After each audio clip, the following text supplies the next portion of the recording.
Welcome back everyone to more NASCAR Heat 3 coverage here at Knee Pit Gaming.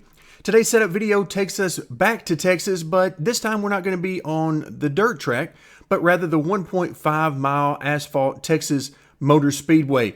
We're going to be discussing the trucks, Xfinity, as well as Cup, talking about the track a little bit, talking about lap times, and of course, that setup itself. So let's go ahead and get to it. All right, first thing you'll notice is that we are already in the Cup car.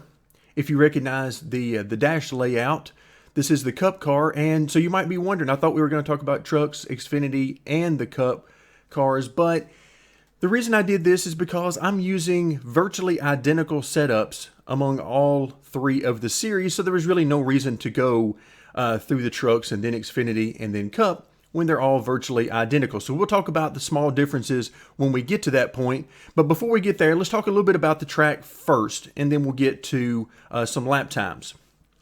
First and foremost, the AI are not competitive at this track. You will easily be able to outrun them, even on max difficulty. So the AI will not be a problem speed-wise. Now, that is very unfortunate from a competition standpoint, but whenever it gets like that, it's very hard for me to continue looking for speed because there's just really no point to me finding more speed overall. As far as lap times, in the trucks, I'm somewhere around a 30.1, 30 flat, somewhere in that range. Again, that's going to be a good bit faster than the AI Xfinity cars, somewhere around 29.3, 29.4, 29.5.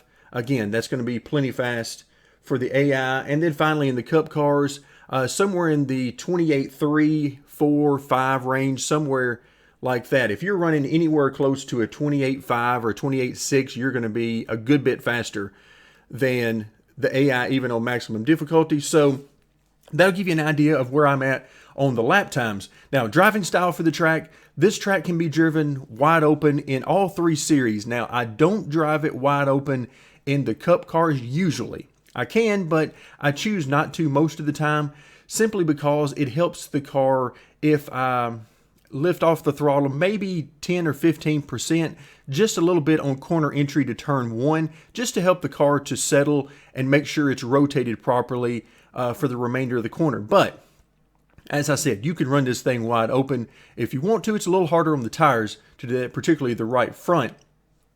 Also, another thing that since we're running this track so hard, particularly in the Cup cars with as fast as you're going and the grip level that you have to be cognizant of over-rotating the car. In order to hold it wide open, you need the car to rotate very well throughout the corner so that you don't have to use the throttle or the brake to help the car rotate and get it pointed in the right direction.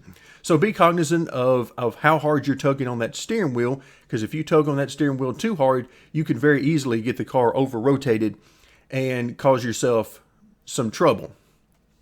So with that in mind, now let's move on to the shock settings.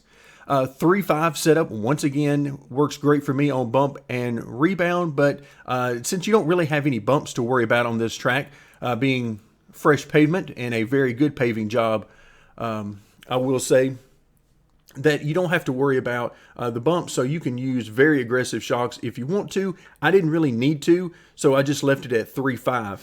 That's basically my starting point, and then I only move it if I really see a reason, something about the handling that I want to adjust that way. Weight settings, 54.2 maximum left side weight because we're on an oval. And then you notice that the front weight and wedge are both at 53%. This is to give me the stability to run this thing wide open without over-rotating, as I mentioned a little bit earlier. So you can play around with this if you want to. In fact, if you go back to my Las Vegas video where I did something similar with the trucks and Xfinity, but I did something a little bit different with Cup. Well, if you go back and look at that video, there is some differences. I used lower wedge and lower front weight on that one. So if you want to try out something like that, that should work fine at this track as well.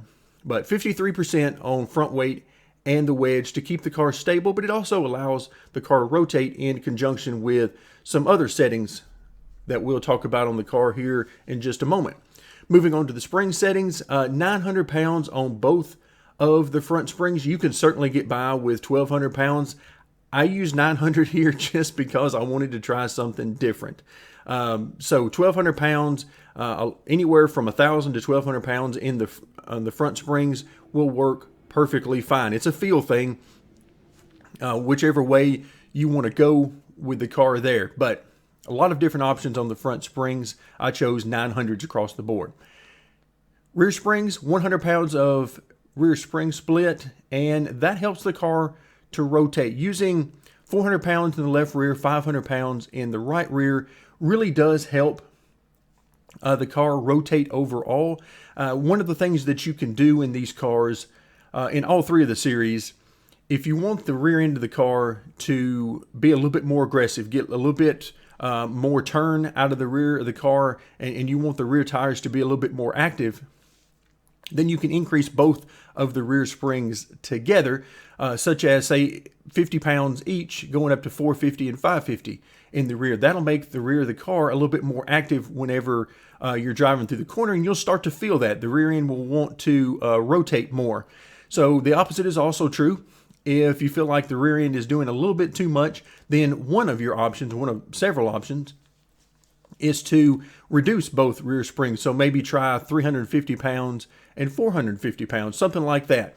But the key is to get that rear spring split to where it feels right to you so that the car rotates, but not over-rotating under the throttle. Now, the tire setting is another place where you've got plenty of adjustability here, anywhere from 25 to 27 pounds on the left side. And you notice I'm using the maximum 50 pounds on the right side. Using the maximum PSI on the right sides give me a little bit more speed. Not that you need it at this track in particular, but it is there if you need it. If you don't want to use the maximum right side pressure, which does make the car a little bit twitchy, lower that down to somewhere in the 32 to 34, 35 pound range, and that should certainly enhance the feel, even though it might take a little bit of speed away. Moving on to the miscellaneous settings, 10 degrees maximum camber on both the left front and right front. Again, if you're feeling that the car is a little bit too twitchy, even after adjusting the right side air pressures, you're still feeling that twitchiness, one of the options is to decrease the camber a little bit. Maybe decrease the right front camber to, say, -5 or -3 or something like that, and see if that helps out. That should help to tighten and stabilize the car for you. Front sway bar, 1.15 inches, which is pretty standard for me. Track bar, left side and right side, both at 11 inches. This is one of really the two differences between the three series. Here I'm using 11 inches in both the trucks and Xfinity. I'm using 12 inches on the left and the right side. So there is some adjustability. I need the Cup car to be just a little bit tighter, and that's generally the way it goes for me at these tracks. Brake bias, anywhere from 70 to 75% seems to work great for me. So that's more of a feel thing. And then grill tape is the other option that changes among the three series. 35% here in the Cup car, and then increase that by 5% for the others, meaning that Xfinity would be 40% and then the trucks would be 45%. Again, grill tape, the main thing you want to worry about here is just don't get the car overheated and you'll be fine. Wheel lock is at 10 degrees. If you want the car to be a little bit quicker on the steering response, increase that number to, say, 12 or 15. Try that out and see if you like it.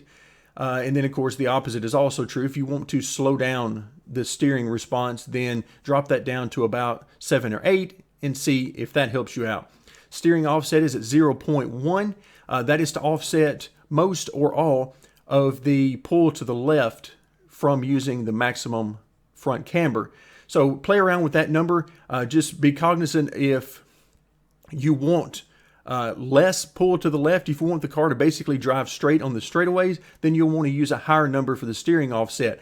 But I caution you about getting too high with it because the car can actually start pulling to the right on the straightaway, which is a very unsettling thing when you're used to turning left on these courses.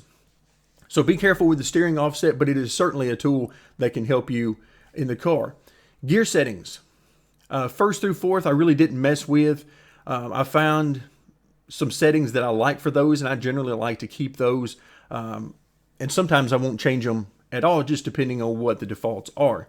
Rear end ratio, though, is at 3.33. That's probably a little bit too high of a ratio for the rear end. You're not winding the car completely out and hitting the rev limiter, but you're getting a little bit closer than I would like. So I would probably, over the long term, probably use 325 as the highest one, maybe even lower than that. You should be perfectly fine. So plenty of adjustability there. And just keep in mind that while I used the 333 and it worked great across all three series, if you would choose to adjust the rear end ratio, just be cognizant of the fact that it's going to adjust the handling in the car as well. The more RPMs that you turn, meaning the higher number you use for the rear end ratio, the looser the car will tend to be under throttle.